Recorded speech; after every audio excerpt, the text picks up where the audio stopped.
Hi, I'm Sarah from the upcoming. A real pleasure to be with you here at the Berlin Film Festival. Maybe you can kick off with a brief introduction to your film. Can you give us a brief intro? What can people expect when they come to watch your film? So, Paternal Leave is actually about a 15-year-old Leo from Germany who wants to get to know her father, who lives in Italy, and she grew up without her father. And so she travels to Italy, and it's basically 72 hours of the two of them meeting each other, fighting for acceptance, fighting for love, and yeah. And can you tell us what gave you the initial spark for the idea for the story? And why did you want to tell it?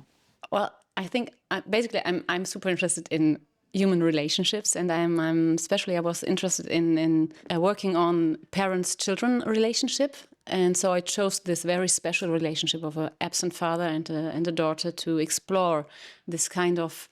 It's a weird relationship because often there's so much love, but they can hurt each other so easily because there's like no person in the world who can hurt you as much and give you wings that much, no? Maybe coming to you two taking on these roles, when you first read the script, what really jumped out to you? Because it feels like maybe we don't see this relationship explored that much on screen, this kind of father-daughter relationship. So was that something quite unique for you to take on this role? No, it was amazing. I remember reading the script and I was so convinced that I really wanted to join the movie there. And I really wanted to be part of the movie because I was really moved reading the script. And yeah, of course we had the chance to experience a lot of time together because we did a lot of not a lot, but we did quite a few rehearsals together, like preparation before the shooting period, and so we had the chance to know each other and to explore a bit more how could it be this kind of relationship between the two of us, and try to understand, maybe without words sometimes, just with our body and our understanding, try to connect these two characters together. And it was really funny and moving. And for you, Julie, taking on Leo? I guess the part in the script where there are a lot of parts where this happens, but there are parts in which Leo shows her anger, and Paulo doesn't know how to deal with it. I find that super interesting, and I think that it was the part that mostly interested me in also playing. And so I think my favorite scene is the scene in the woods at the end where I get very angry.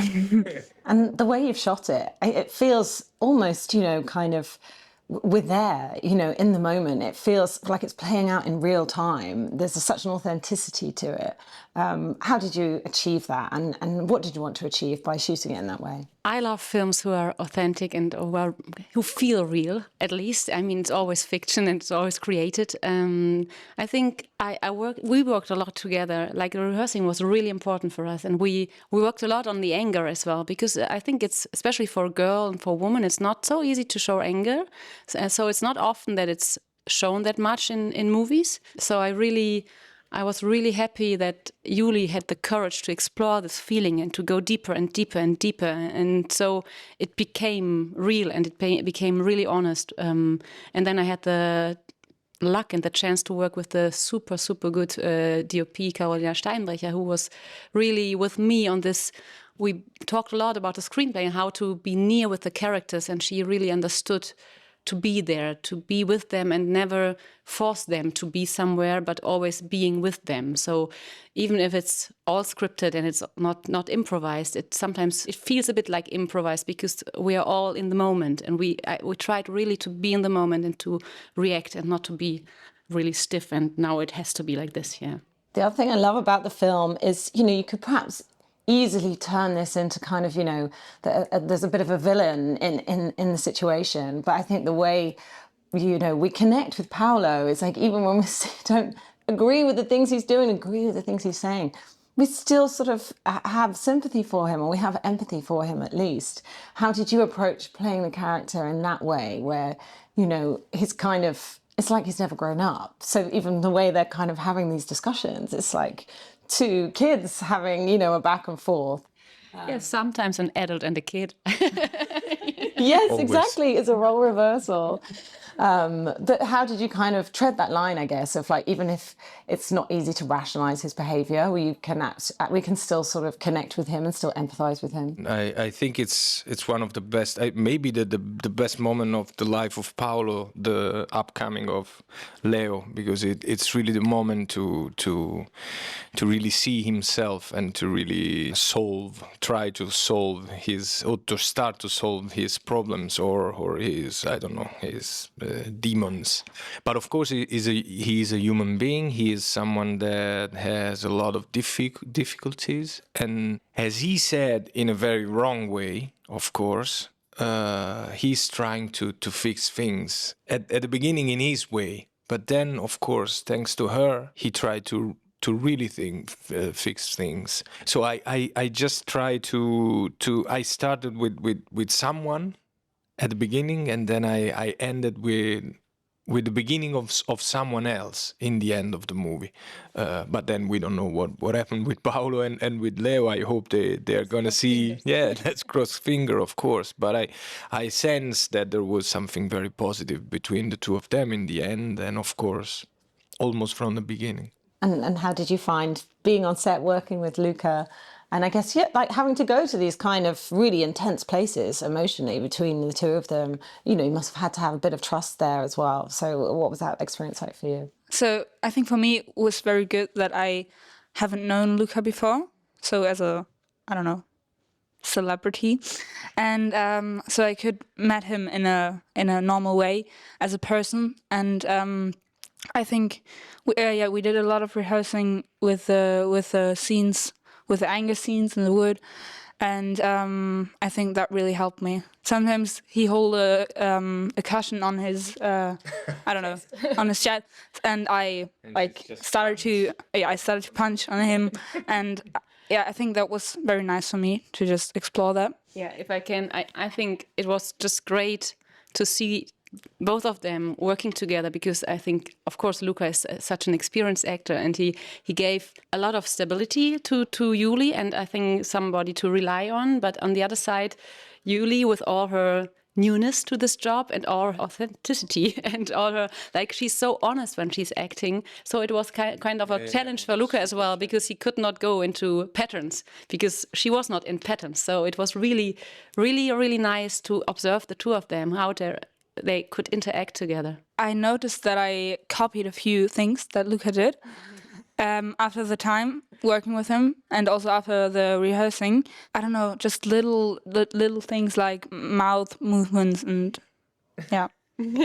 That was a crazy. When I realized it, it was like, oh my god, who am I? And another complexity, obviously, to the script as well is the mix of languages. Yes. But obviously that also feels quite key to this kind of distance that they also have between them, and this like kind of not smooth communication. So was that also something to contend with on set, but also as part of the storytelling? Yeah, I really like the idea from the beginning that the father and daughter don't speak the same language, because they are so foreign, so strange to each other.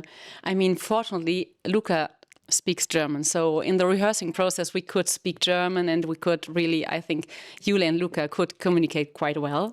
And I do speak Italian, so on set I could communicate. So we had less confusion maybe than in the story, but still it was a challenge as well to shoot with Germans and Italians in Italy with a mixed team in English. So. And what do you hope people take away from the film? Because I guess, as we said, the sort of the way it's shot, but also the music, I feel like we are seeing things a lot from Leo's point of view.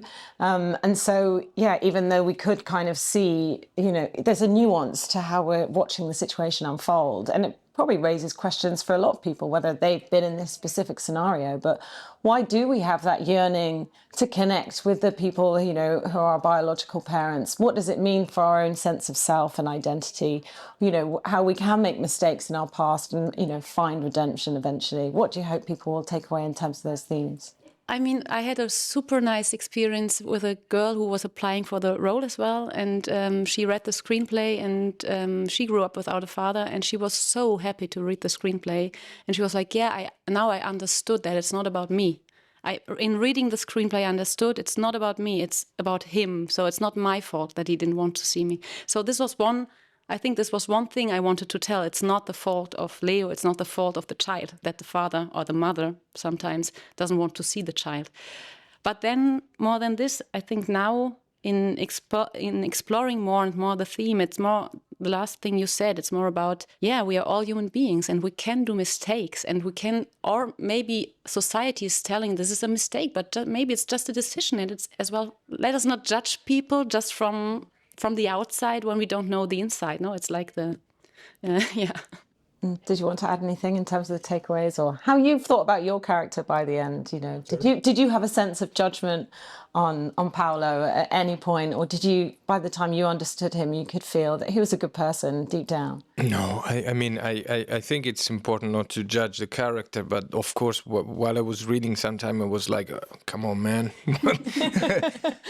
But of course, if you put yourself maybe in that situation, it's not easy, I think, to always do the right thing. So the right thing, maybe the useful thing for you and for the people around you. So yeah, I suspended a lot my judgment. And, you know, how did you feel about Leo by the end? Where do you think she is now?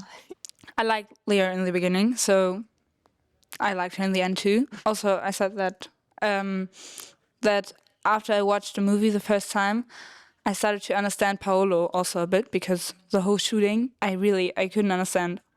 I couldn't understand what was going on, and then I saw the car scene also synchronized in English, and I understood what he said and what was going on in his soul. So yeah, I think that was the first time I really, could agree with his emotions. Can you just say one word about having the film here in Berlin? What has it meant to you to be here? It's of course super nice. I mean, we are in Berlin, in where we live.